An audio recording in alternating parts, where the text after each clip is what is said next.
Came out of the Uganda Police Crimes Report 2025 was land and how it had become an inducer of violence and, of course, issues within communities that are leading to some of the highest reported cases in 2025. So that being said, we thought it would be paramount that we bring you some of those issues that do affect you on a daily basis and exactly how you can translate them and utilize them so that you can serve better in your different capacities. So here at Morning at NTV, we pick up the matter on the impact of the stamp duty on land. Yes, the stamp duty is charged on instruments that do transfer, convey, as well as lease or otherwise deal with land and property rights. It is governed by the Stamp Duty Act, Cap 339, as amended and administered by the Uganda Revenue Authority. Now, effective 1st July 2025, amendments introduced a nil stamp duty on agreements and mortgage-related transactions, and some of your blood pressures went through the roof. Now, these changes were announced during the 2025-2026 national budget as part of a broader tax policy adjustments aimed at improving the ease of doing business and enhancing tax compliance. Now, to help us unpack what this truly means for landowners, what it means for investors, but also on the broader perspective, what it means for the economy, because at the end of the day, by and large, to whatever economic strength we have as a country, it all comes down to land acquisition. And so we are being joined by Oweekitiibwa Bashir Kizito Juma, who's the Deputy Chief Executive Officer of the Buganda Land Board, and he oversees the land administration, policy implementation, and stakeholder engagement, and has extensive experience in land management, as well as tenure systems and property transactions within Buganda. But we can also pick a lesson for the rest of Uganda. Oweekitiibwa, you're most welcome. Thank you, Priscilla. How are you? I am okay. Okay. Now, first tell us about the mandates of the Buganda Land Board. Our Buganda Land Board is responsible for the management of landed property in central Uganda that belongs to the institution of the Kabaka of Buganda. So we are talking about an estate that stretches to about 1,000 square miles spread across central Uganda. We extend or execute that mandate by offering leases to people, offering a chance to people to pay nominal ground rent, offering services like surveying, physical planning, and all value additions that you can think about that you can offer anybody who has land. But critically, that whole process offers a chance to people to learn about their rights on land. So we create awareness of our land rights. We offer opportunities for people to document their land, and I think basically we contribute to nation development by ensuring that land is registered. Okay. That being said, the removal of the 0.5% stamp duty on land transactions is intended to ease land transfers and mortgage processing. Now, this is for individuals as well as institutions. Oweekitiibwa, how significant is this change, especially in the question of the impact of a 0.5% on transactions? The amendment brought by the 2025 amendment to the Stamp Duty Act was intended to improve access to credit, to improve formality of contracting, and to induce investment overall. And you would imagine that it was a welcome gesture, especially for people who wanted to access credit. Now, the bigger problem is not even that amendment that happened in 2025. We have a current bill today that intends to increase stamp duty from 1.5% to 3%. Now, that is where the real problem is. It threatens to derail the fruits that were generated by the amendment done last year. Because what happens when you increase stamp duty on instruments that relate to transfer of land, on instruments that relate to exchange of land, on leases? What are you saying? There are literally three areas, and we don't want to be misunderstood, that we don't understand that this increment will increase the revenue for government. It is projected to raise about 1.7 trillion out of stamp duty alone. We know that such arrangements could improve our debt position as a country. We know very well that such arrangements could even improve the revenue to GDP ratio. But that said, we want to sound this awareness call and say that in a country that is characterized by about only 30% of land being registered, the rest of it is unregistered. What does it mean when we increase the cost of titling, when we increase the cost of registering land? How is it impacting on this great nation that has the majority of land being unregistered? Now, obviously, you can understand that we are going to increase a lot of informality. You're going to have not so many people are going to be encouraged to title their land. There are not so many people, and that has consequences. When we have reduced preference for registration of land, then you know you're going to have an increment on land disputes because of boundaries. You're going to have limited access to credit because good credit requires good collateral. It requires that there is registered land. So you're going to have a problem. So there is every problem related with informality, every problem related with not having land that is not registered. And that is just one aspect. But you can move it even beyond that and look at the housing problem. We have a deficiency of about 2.4 housing units in the country. And how does land play in that mix? Land, the people who are providing these housing initiatives, providing the housing on behalf of the informal sector, you need to assemble this land. And the moment you make land very expensive for them to assemble, then the cost is passed on to the tenant and would-be buyers. So you're already making the problem bigger because we have a deficiency. Now, if people are coming up with solutions to offer housing and you're making it difficult to acquire or assemble land, then you're equally making it difficult and expensive for the would-be buyers or the would-be tenants on this land. Then, so obviously, you're not helping on the housing deficiency problem we have. Then the credit access itself, you can't miss that. People need registered land to access credit. And the moment you make this land difficult to register because of the stamp duty, the moment you make this land difficult to register because of the expense on transferring the land, then you're literally saying that people should transact on informal land.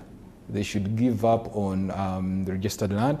And that is itself defeating of the very objective of raising revenue and the very objective of increasing titled land in the country. At Buganda Land Board, we are saddened further because we offer ourselves as an agency that is helping people regularize their stay. People are not acquiring land. They already have this land. They're already occupying this land. So it's not that they have to be taxed because they're acquiring new land. No, they already have this land and they're settled on it, except it is unregistered, it is informal. Now, Buganda Land Board is encouraging these people to register their land, to regularize their stay, to improve their security of tenure, either by surveying the land and getting land titles. And now, if you come up with an increment on stamp duty, what are you literally saying?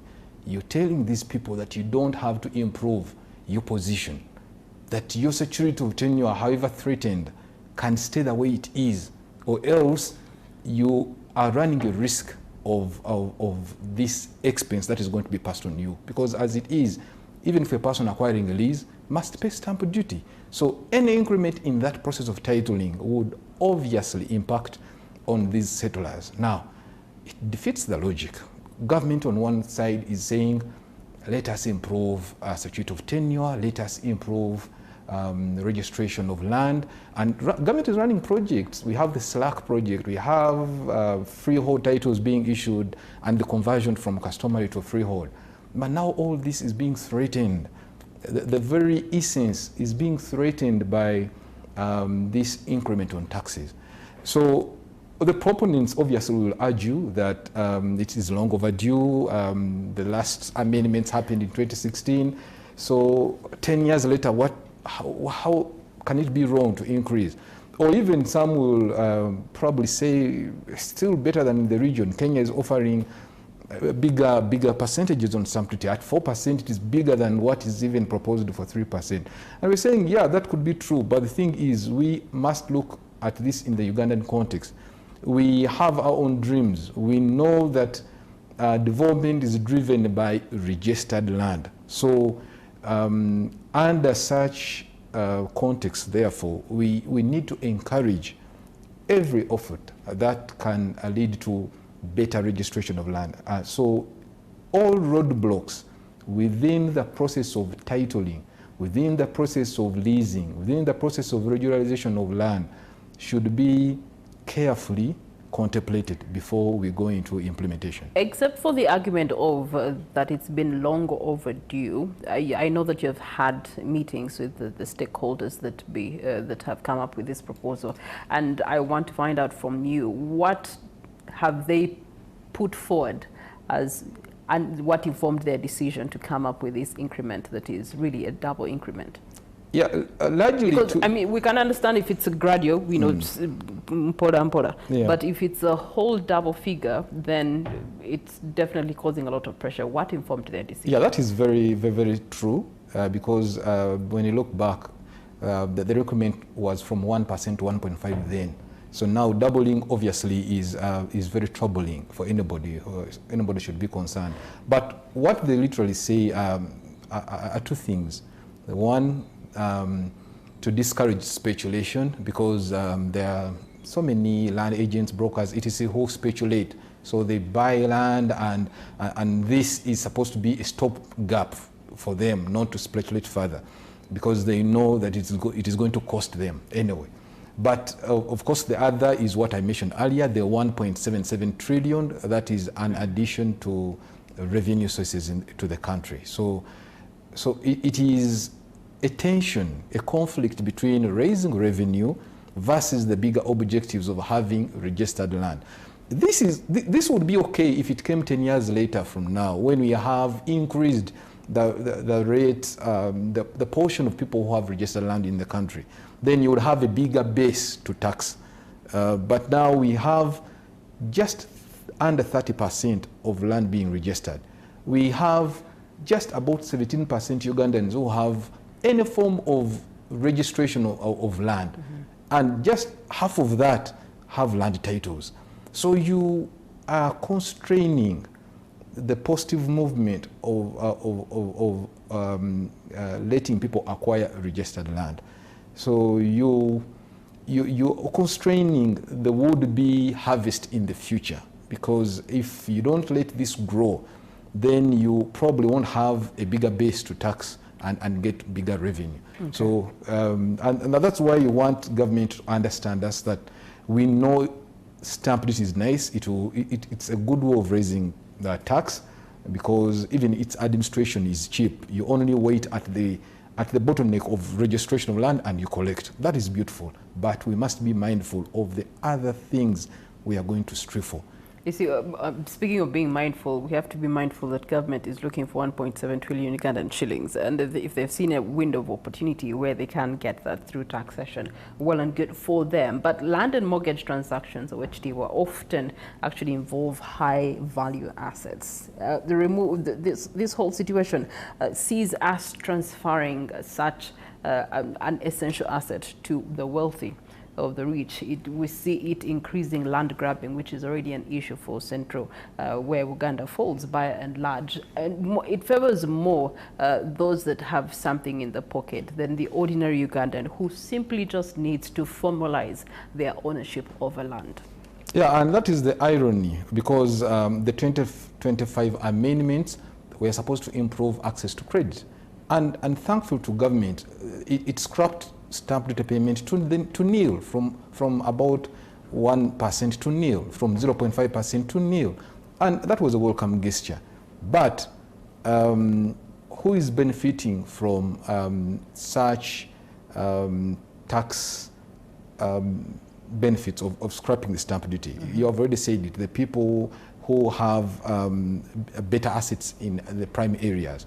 So government and the people in charge of policy formulation should be mindful of the other sector of the population, the other percentage of the population who probably need access to finance, but small thresholds, small amounts, which too must be secured by good collateral. So we have people who want to access small amounts between probably 1 million to 10 million, but the banks will insist that it is safer if this collateral is registered. And there's been progress if you check on the banks that are lending to the mass segment, that so many people are able to improve their Bibanja holdings to titled land.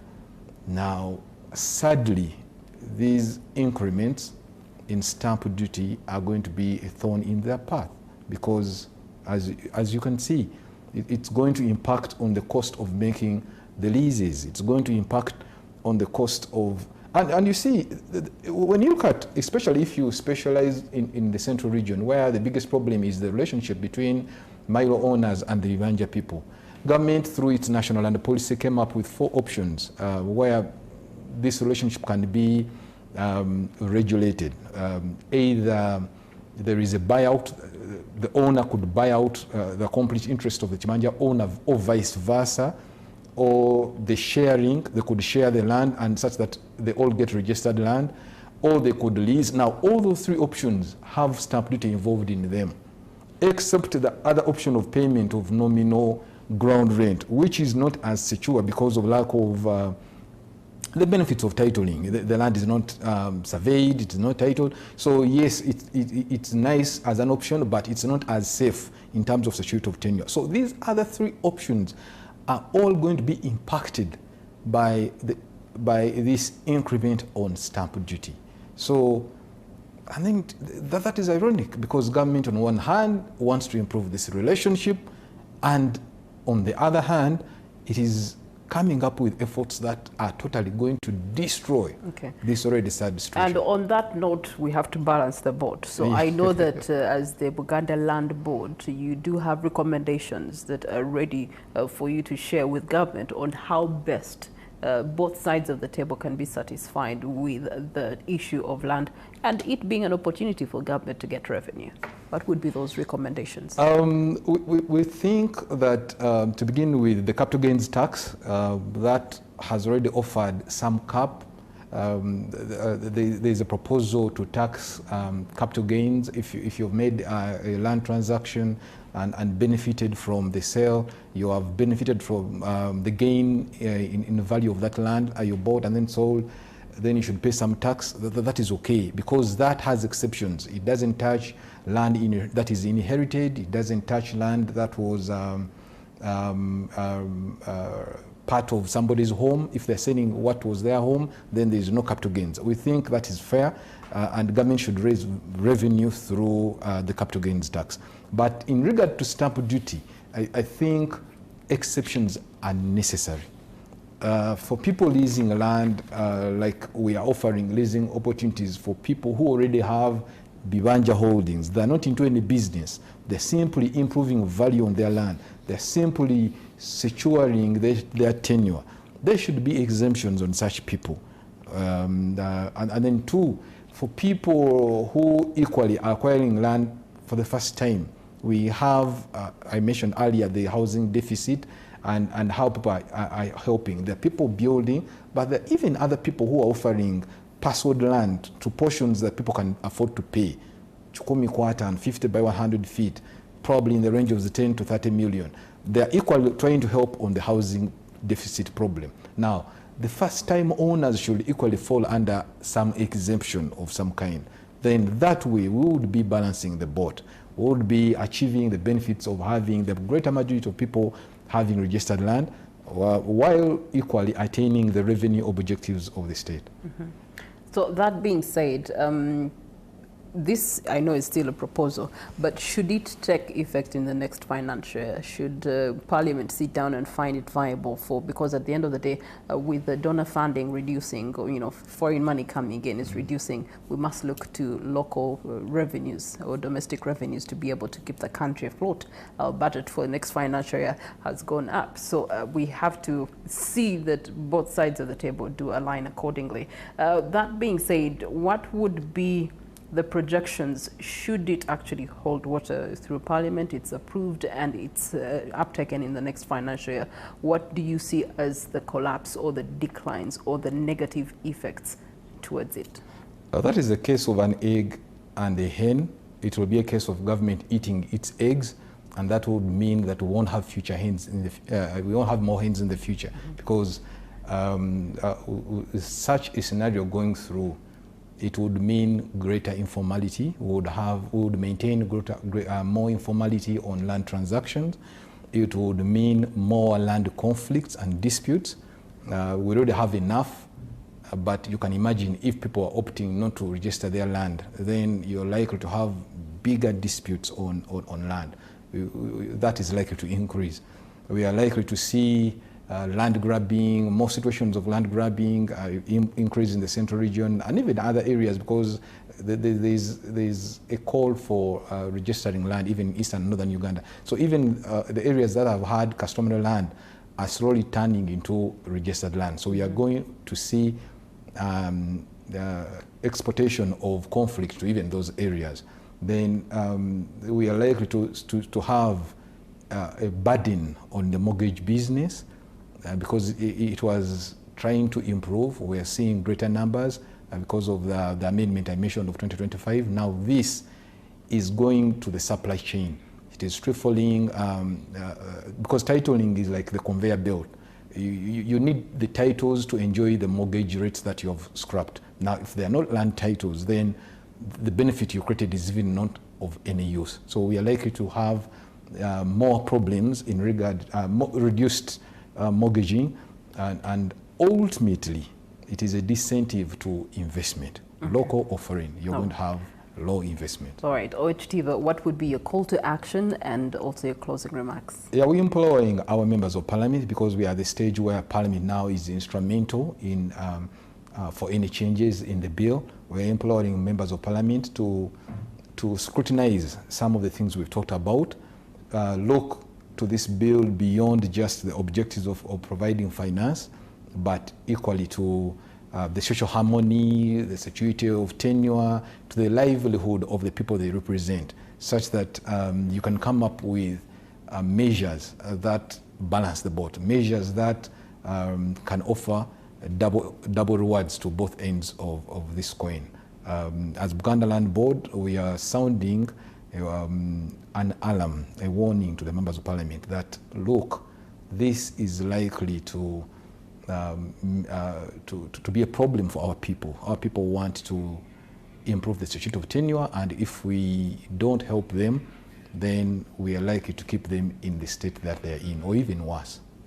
Okay. Yeah. All right. Thank you so much, OHTV Bashir Chizito Juma, who has given us a breakdown of the implications of the stamp duty changes. And clearly, tax policy within the land sector is remaining a delicate balance between encouraging investment, improving accessibility, but at the same time also sustaining government revenue. So that's our business update this morning. We'll wait to see what the August House has to say about this proposal from the Ministry of Finance and different other stakeholders, and then thereafter probably OHTV will have to come back here, and then we see how do we go about the new realities on ground, especially as far as land is concerned in Uganda. We take a short breather, we return shortly.